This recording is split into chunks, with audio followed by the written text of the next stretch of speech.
everyone. Welcome to Here We Are, Brattleboro's community talk show. I'm Wendy O'Connell, and today on our show we have Sara Coffey. Sara is first and foremost a community builder, collaborator, and organizer. She worked in New York City for many years in the nonprofit arts arena, and here in Vermont, Sara was the founder and director of Vermont Performance Lab, an innovative organization which links art making with community engagement. Currently, Sara serves at the towns of Vernon and Guilford in the state Vermont House of Representatives. Welcome, Sara. Thank you, Wendy. It's really nice to be here with you. It's great to have you on the show, and it's going to be very interesting to talk to you about your mix of art and a little bit of politics and all of the various things that you've done. So thanks for being with us. It's great to be here. Yeah, and you actually, your gateway to Vermont was Marlborough College. That's right. Yeah. That's right. I came here, I grew up in Massachusetts, and after spending a year in Israel as an exchange student, I learned about what was then a new program, the World Studies program, that was a joint venture between the School for International Training and Marlborough College. And so I came after taking a year and a half between high school and starting college. And it was really coming to Southern Vermont. I came with my mom, who is, I credit with a lot of the good things that in my life and decisions, but I kind of came honestly kicking and screaming a little bit. And when I visited, it was such a teeny tiny town, the town of Marlborough. Yes.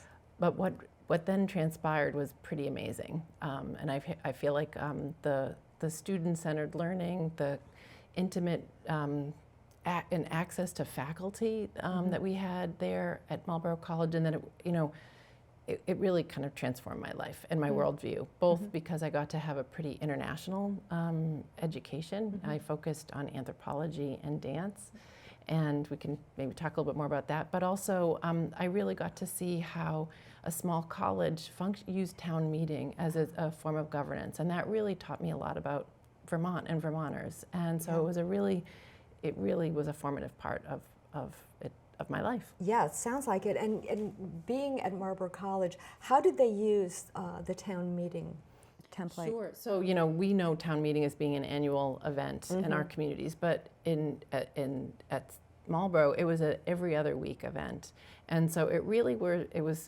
it was a shared form of governance with students and faculty and staff. And whereas there was an administration, but a lot of the things that happened on campus and the decisions that were made in that forum.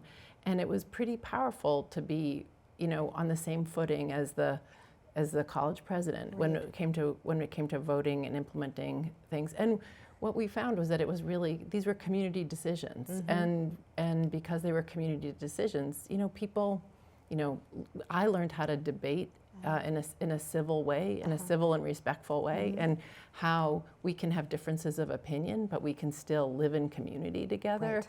And I feel like that was a hugely important thing for me. Yeah, and were you interested in politics at all before that? It's interesting because when I was in high school, I was always a member of the student council, and I didn't think of it so much about politics. Right. I just thought about it as being a way to be involved in my school. Yeah. And so when I was at Marlborough, I was on the select board and I was on a number of committees because, similar to our communities in Vermont, there were a lot of committees and it takes a lot of volunteer power. So I had done that, and I really just saw that as a role of being a member of the community. And honestly, when I think about what I'm doing now in the legislature, I really think of it primarily as serving my community. And the way politics sometimes is a dirty word, and so the way I think about politics, it's about people and relationships and how we build consensus and all of that. So yes and no. I mean, I was more interested in the social science and how people work and what makes people do things the way they do things. One thing to me that seems a little bit key also in how the roads that you've traveled is your interest in anthropology. Absolutely, absolutely. And I really think that's been a fascination with people and culture. So that year that I had between high school and college, it wasn't my first. I'd studied French and Latin in high school, so I knew I loved languages. but I really loved talking with people as much as the study of language. And I learned that pretty early on. And so when I lived in Israel, I was an Irish Catholic girl going to Israel. And so I knew no Hebrew or anything, but I learned Hebrew because I really wanted to talk to people. I lived with Iraqi Jews, and it was a really interesting time, 1984. There was a lot of conflict going on in the region. And it really just, it taught me a lot about people. And I also realized one of the things that my mother, again, had found out about when I went into college was something about folk dancing, Israeli folk dancing. And so for me, I made this interesting connection between the performing arts and culture and people. And so it's really been a lifelong fascination of mine, you know, to how we understand, how we come together, how we understand people, and how the arts, and particularly the performing arts in my case, is a really interesting way of coming together, but also learning about people. So I think it really, you know, when in my district, I have 2 towns that have a history of being on the opposite sides of an issue. And so for me, I was just so curious about that. And so I did, since I live in Guilford, I really did concentrate a lot of energy in getting to know people in Vernon, the town that I didn't know so well, and knocking on those doors. And it was, you know, it's a little bit, at first you're nervous when you go and talk to people, but it was the thing that really filled me up. I mean, it gave me energy and gave me perspective and grounded me in my community by doing this door knocking. So, and I think what feeds that is that I really just enjoy, I just am always so fascinated by who chooses to live in Vermont or who lives here in Vermont and their stories. So I think that was what some of the work I did with Vermont Performance Lab allowed me to kind of connect and understand people and the issues and what people were doing here. And that I found it infinitely fascinating. Yes. So. And Vermont Performance Lab was always sort of locally based, wasn't it? You did a lot of things with people in the community. Yeah, I used my experience from working for 15 years in the nonprofit and primarily the arts field in New York. We worked with both local artists and international and regional and, you know, national artists and brought them here to southern Vermont. And we would, I described it as what I would try to do is listen with both ears, listen to what was going on in my community and listening to what artists were exploring in their creative research and finding a good fit. Right. So sometimes working in the community looked different for every project that we did. It would take a while for us to situate a project. We wouldn't just, it was not simply deciding to have a group come and perform on a stage and promoting the show. It took a lot of kind of circling around. I called it spiral, like a spiraling in and finding out who were the right partners and who could lean into a project. And it was so much fun. I got to meet and work with so many amazing people in our community. And some of the projects are really pretty amazing. They were very bold projects that you were doing. Yeah, they were pretty, they were. And I think, you know, I grew up in a really working class family and with a lot of strong women. But we didn't have a lot of money. But my grandmother really appreciated the arts. And when I started to think about things, I think what I call postmodern dance and avant-garde art is actually so exciting to me because I think it's more accessible because it doesn't rely on the audience knowing the history of a particular performance and you can come to it fresh and new. And so for me, that was much more accessible. So I didn't grow up having access to all of, you know, going to symphonies and going to the ballet and we would go once in a great while. And so I think that was my interest in kind of the postmodern work. And so to some people it's kind of out there. But I think when people kind of realize that they weren't supposed to know something already, that what they brought to it was more than enough. And then they could really kind of open themselves to the work. We were fortunate enough to have support from a lot of individuals in our community and also like I want to give a shout out to the New England Foundation for the Arts because they're a really important, not just arts service organization, but they really brought some expertise and funding and really helped really helped in the early days and believed in what I was doing from the very beginning. And Marlborough College was a really important partner too, because I went back and met with a number of faculty members, and the college was really open to having some artists work with their students and work on research projects, and it was so. There are a lot of, I won't name all of the community partners because the list is long, and I would be afraid to miss out on somebody, but there was a lot of openness and curiosity here, and that's the other ingredient that made it really interesting, because people were interested, and so it was fertile ground. Yes, and your curiosity kept taking you places, and what is also, I think, a remarkable thing is the amount of resources that you had, not only the foundations, because I think that Andrew Mellon Foundation, National Endowment for the Arts, a lot of big foundations were Vermont Community Foundation were supporting you. But it sounds like you also had resources, not only Marlborough College and all of the people that you knew there, and the Marlborough community and Guilford, but also the people. There were farmers involved. There were the local craftspeople involved. There were local dancers and performers also involved. So it was that kind of collaboration that has that much width to it. It was very exciting. It was. I felt really lucky to be able to do the work that I was able to do. We found the majors. It was really, this really well-known artist, Ann Carlson, wanted to do this piece. She'd been working with a sculptor who was also a sheep farmer and had these dogs, though, that were remarkable. And Ann has done a lot of incredible work, including she did work in Minneapolis with all sorts of farm animals. She's really, it sounds wacky, but it's actually really deep work. And so, but she came to me, she's like, I really need to work with some flocks of sheep. And so I thought, oh, this is a fun research project. And so I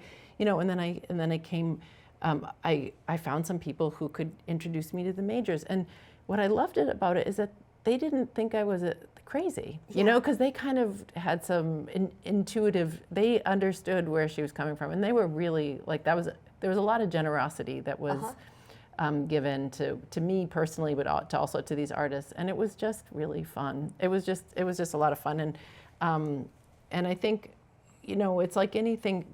Vermont is very much part of New England, and you do have to prove yourself. You have to prove that you have a concept, and that in this community that you have a concept, and that you can follow through, and you can make some things happen. And once we did that a couple times, we really got to work with some good people. I remember when Barbara Sontag was the town manager in Brattleboro, and we'd been working with percolating a project with the Brattleboro Museum, which is, as we all know, is in a train station. And so we had this concept. I was working with Konstantin von Krusenstern, who's fantastic at the time, and so he put me in touch with Barb Sontag, and so I'll never forget it. It was early on in the days of Vermont Performance Lab. She said, well, why don't you come and I'll get the chiefs together and we'll get everybody together. And so around the table, here I am talking about this project, and she has everybody sitting around the table to think on it and to look at the project from all the different perspectives, public safety, transportation, recreation, all, and it was amazing. I'm like, where else can you do this? Yes. It was so, that's why I just want to emphasize, it was just, that people were really open, and you don't get that anywhere. And I shared this, I was part of regional and national networks, and I think people would say, how did you do this? And I think a lot of it is because of this community. And the size of the community. Yes. And this comes up a lot on this show, people talking about their projects or the things that they're doing, and realizing, we've got 11,000 people, basically, in the area. It's not a lot of people. So we know each other, or we know how to get to each other. And it's a great image of the chief. So it's the chief of police and the town manager, probably, and the fire department. Chief. Right. Steve Barrett was probably there. Yeah. All those great people. And they're all, my experience has been also, they're also willing to help. They are, and we had the same kind of thing in Bellows Falls, because one of I call him my partner in art crime, is Robert McBride in Bellows Falls, and he and I met at an event at the museum, and we hit it off instantly, and we just started to make, to coin John Lewis's term, good trouble. Yeah. And Bellows Falls was another really interesting community where we were able to do the project, the Music for Trains project, but also a project I was really proud of was called Action Conversations, Bellows Falls, which was with a filmmaker, Ann Kaneko, and a choreographer, Victoria Marks, and we worked with a group of young women who, for shorthand, were at risk, and it was a collaboration with Youth Services, and we made a film but it was a process over the summer, and we used the Opera House in Bellows Falls as our workshop space, and we worked with, I should say, women, younger women and adult women in a project. So I just think I can't say enough about the work, and I do, some people, my artist friends, when I decided to run for office, they were some of the people.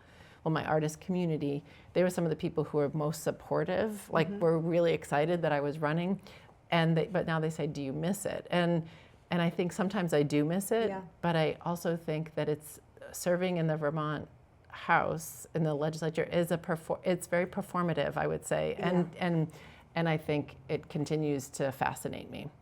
That's a good thing.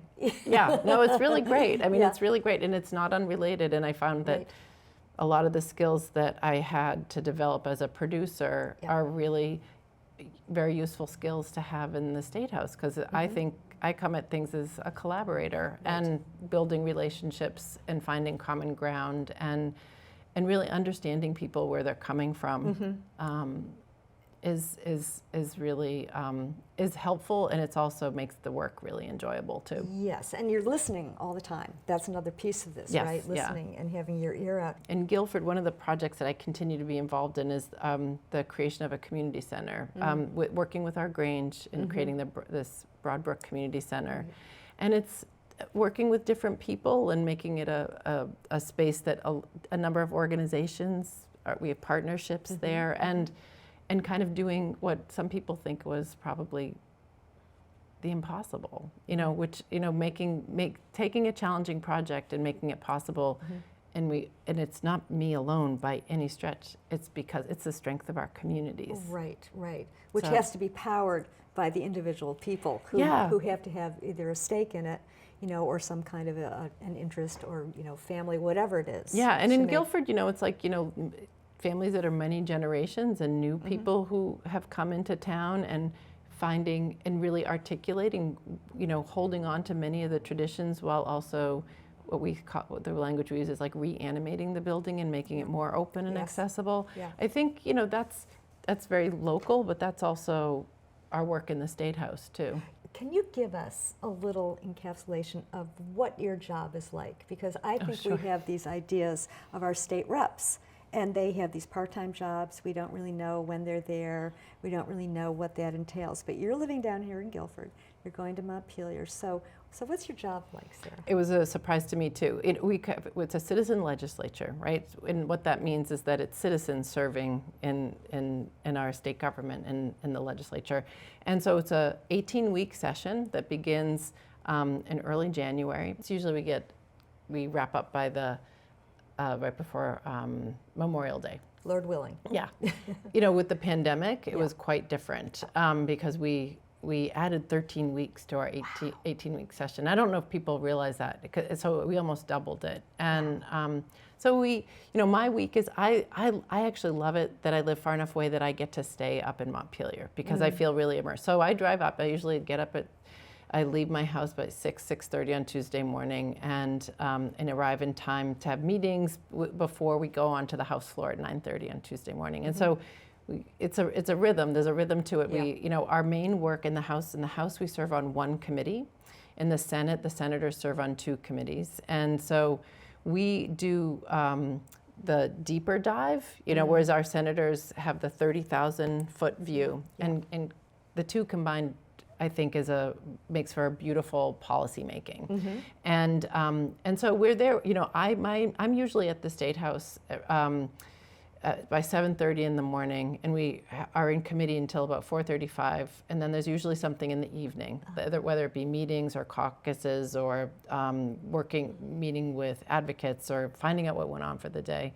And so it's a immersive day, and then every committee runs a little bit differently, but by Friday afternoon we start to wind down and then come home. And I always felt when I'm grateful that this year we're going to be going back in person, because I think the work is best done when we can see each other and read each other more fully and build those relationships in the in the social moments. But also, I would feel like, and then I'd come home for the weekend and get grounded back in my community. And then we'd start it all up again. So, and leading up the time between, I mean, I've discovered that in the off session, I have a lot of meetings with constituents and groups. Somebody described it to me, it's like being in graduate school, because we get to really go into some deep issues. And so my committee, I serve on a policy and a money committee, which is House Corrections and Institutions. We deal with corrections policy. So it's our Department of Corrections is our policy area, and the capital budget, which touches on almost every aspect of state government. So it's really, I think I was a liberal arts student, like to be broad. I think it's a perfect committee for me, because I really like the broad. I will learn about everything from clean water to what happens in our agricultural sector to mental health, housing, everything. So it's a really interesting committee. And you mentioned that one thing you like about it, that being in the lower chamber, that you're closer to the people. Absolutely, that's what I love. And we represent as House members approximately 4,200 people. I feel really lucky. I have a 1-seat district. I have these 2 complete towns, and I love my district. And I would think, everything that you've done sort of funnels into this idea of creative economy. Yes. Right? Yeah. And I know that you've been working with that statewide as well. Yeah, it's been an interesting time. When I first came to Vermont, there'd been a big study that the Vermont Council on Rural Development had done on the creative sector, and then it seemed to have gone kind of on a shelf or in the back burner, because broadband was also a big issue in our state. But that's one of the things I think I know firsthand, working with organizations and artists and in downtowns and on farms, like what an engine the creative sector is.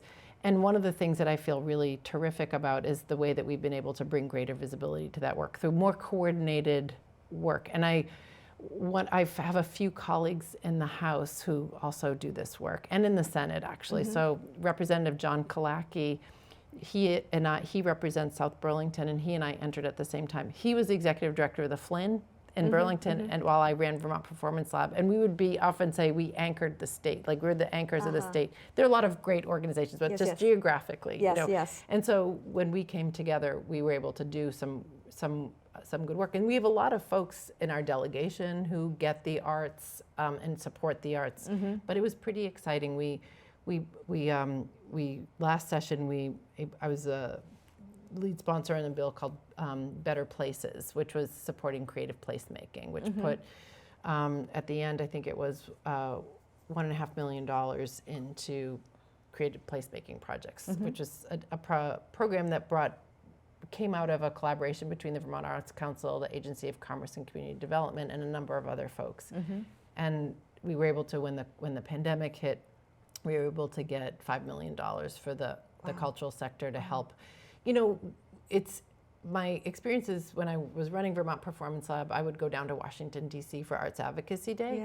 And what really struck me in D.C., it was organized through Americans for the Arts. What struck me in D.C. is it was a bipartisan issue, like people supported it, and there was such widespread acknowledgement about the value of the arts for our economy, for education, for jobs, for our communities. And when I entered the Vermont legislature, that same awareness was missing. So I feel particularly proud of being able to do that work, but it's only been like with fantastic partners like the Vermont Arts Council and the Vermont Creative Network, and other folks. We built on some of the foundation that had been laid. And all of those organizations now have a voice through you and through these other people who have been in the field and have seen the results of what collaboration and the arts making in rural areas, which is another big piece of this. Absolutely. And Robert McBride is one of my close friends, as I already mentioned, but he's been doing this work for a long time.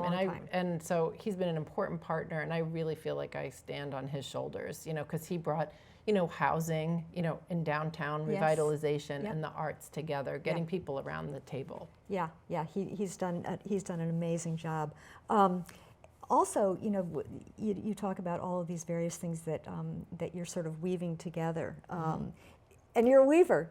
Well, I'm right? a new weaver. Yes, this summer, it felt like it was a nonstop session, Yeah. the pandemic hit, and we rightly so just, buckled down. And so when we adjourned in May, or we were heading towards adjournment, I thought, I need to find something, to feed to fill my tank. Yes. And all with a career in supporting artists in their art making, I thought, I want to try something. And I had visited through a friend of mine, Carol Schnabel, who's a local Yes. weaver and lives in Guilford. And I met this amazing woman in Western Mass, Becky Ashton. We did a little field trip. We met a bunch of weavers, and I was just like really taken by her. And I thought, and ostensibly we went down because my daughter had done some weaving in high school. But we went down, and then I realized, oh, I'm the one who really wants to weave, So anyway, I carved out some time this summer. I had to apply to this immersive program, and so I did this immersive Swedish weaving intensive this summer, and it was great. It was great. I met some great people, but it really also it's a nice metaphor. I mean, I really love the idea of making something that is utilitarian, and also is creative, working with color. But it was a pretty amazing summer. And it fed you. It totally fed me. You. Yeah, Yes, yeah. yes. I think it's interesting too because you're using your body, right? And you're doing the back and forth and the back and forth. There's a lot of dance, of course. I see dance gonna everywhere because when we do this where we wind a warp, and it's like, and you do it, and you can almost, you can see where the movement stops. Actually, in weaving, you can see if the movement is interrupted, and which I find kind of fascinating. Yes. So it's really a wonderful thing. So I gave up my guest room in our house, and now there's a big loom. It's there's a big loom room in there. Yeah, a loom room. Yeah, and in terms of going back to all the things that you've studied. I know that at some point when you were, I think maybe even a teenager, you sort of discovered the power of dance. And that, of course, when you're a teenager, there's a lot of power. Yeah. And dancing is one way. But also as a lens for you to look at how people act, anthropology being part of it, coming together, collaborating, et cetera. Yeah, I mean, I think the performing arts in particular, and dance in particular, you can only make something together. It's highly collaborative, and while there can be egos, it's also, you really have to figure out how to work. And I just work together, but also, I just love moving. I just think it's a really, there's a connection between, if you look across, if you do all sorts of different cultures, but like, in the African American tradition, when folks couldn't have a church, they did what was called fist and heel performance. And this is all things that I've learned through my work. And it was just like it coming together and dancing and singing, and the power of that, the way it feels, the way it feeds your soul. Yes. I mean, but it just really, it can feed you. So I still find ways to dance, and I'm excited to do a little bit more of that in the coming months and years. So. That's exciting. Yeah. That's great to know. Yeah. We look forward to seeing what you're going to be doing, Sara. Great. Thank you so much for being on the show this today. Is great. Thank you for the opportunity, and thank you for your work, because you put a beautiful spotlight on so many wonderful folks in our community. It's really wonderful. Oh, thanks. There's so many people in this community that are doing such fabulous things. Every day I hear about somebody new, so it's going to take a long time to cover everyone. Great. Well, thank you again. Thanks, Sara. Thanks to everybody out there, too. Thanks for tuning in today and joining us with Sara Coffey. And we're so glad she could take some time and be with us today. We are so glad to be on the air, and I just want to take a minute to thank our core team here at BCTV, which is Core Trowbridge, Brian Bashaw, Nolan Edgar, and Helen Leshik, who are keeping us all together and keeping us on the air. It's amazing the amount of work that everybody here does. It's our community television station. We're all part of it. We all are stakeholders. So stay tuned and be with us. Thank you.